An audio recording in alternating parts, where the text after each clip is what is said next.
ہمارے ذہنوں میں جو معیارات بیٹھے ہوئے ہیں وہ کیا ہے؟ کامیابی پیسے سے ہے، کامیابی جائیداد سے ہے، کامیابی کاروبار سے ہے، کامیابی شہرت سے ہے، کامیابی اقتدار سے ہے.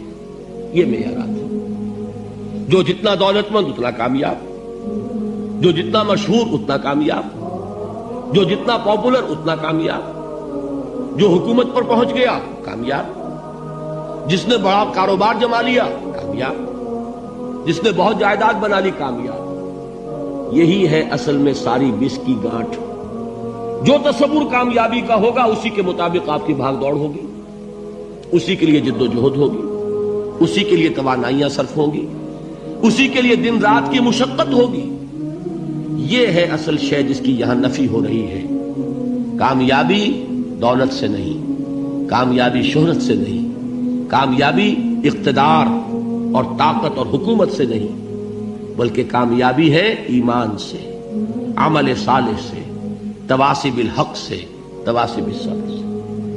آپ غور کیجئے اس نقطہ نظر کا، اس ایٹیچیوڈ کا، یہ جو مینٹل ایٹیچیوڈ ہے اس کا بدل جانا ہی انسانی شخصیت کے اندر انقلاب برپا کرے گا. اب آپ کا نتیجہ کیا نکلا؟ اگر تو دولت سے کامیابی ہوتی تو قارون بہت کامیاب تھا، اگر حکومت سے کامیابی ہوتی تو فرعون اور نمرود بہت کامیاب تھے. کامیابی ان سے نہیں ہے. کامیابی انسان دولت میں قارون کی دولت تک پہنچ جائے اور دنیا میں دبدبہ اور اقتدار اور سلطنت اور حکومت کے اعتبار سے وہ نمرود اور فرعون کا مقام حاصل کر لے، وہ ناکام ہے، خائب ہے، خاسر ہے، برباد ہے. اور ابو ذر غفاری کامیاب ہے، چاہے ان کے پاس کچھ نہیں تھا، جھونپڑی تک نہیں تھی، کوئی گھر نہیں تھا.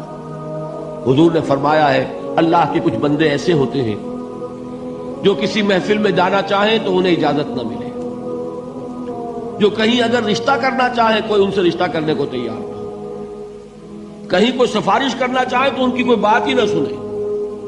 لیکن اللہ کے ہاں ان کا وہ مقام ہے کہ اگر بھولے سے بھی کسی بات پر قسم کھا بیٹھتے ہیں تو اللہ ان کی قسم کی لاج رکھتا ہے.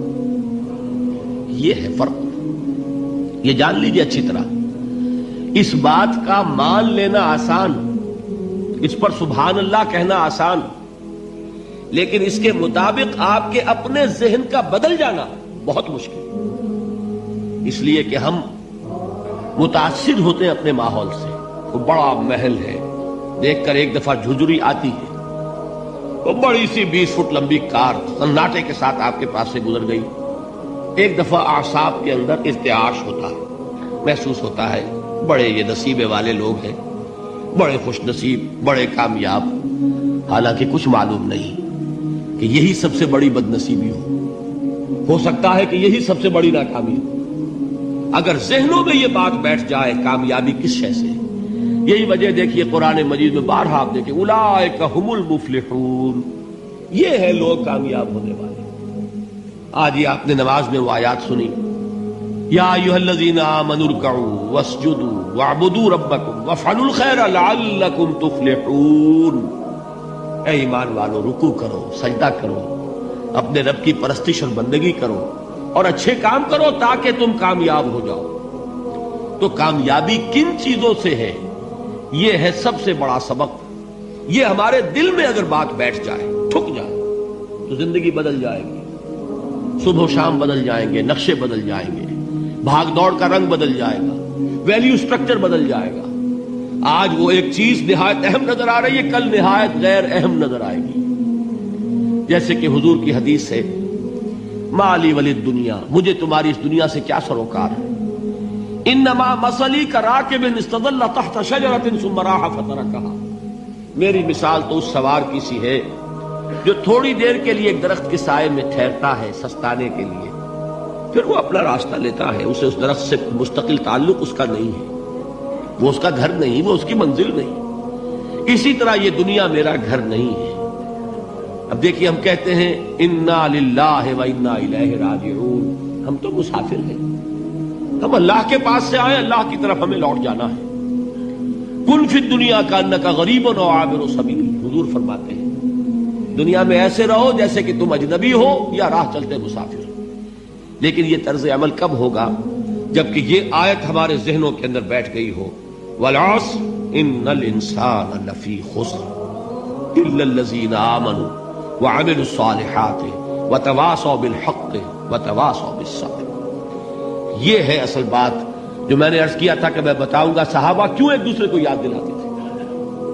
اس لیے کہ دیکھیے جیسے برف باری اگر ہو رہی ہو، آپ باہر نکلیں گے تو برف آپ کے کپڑوں پر جم جاتی ہے نا، تو آپ جھٹکتے ہیں کپڑوں کو تاکہ برف ہٹ جائے.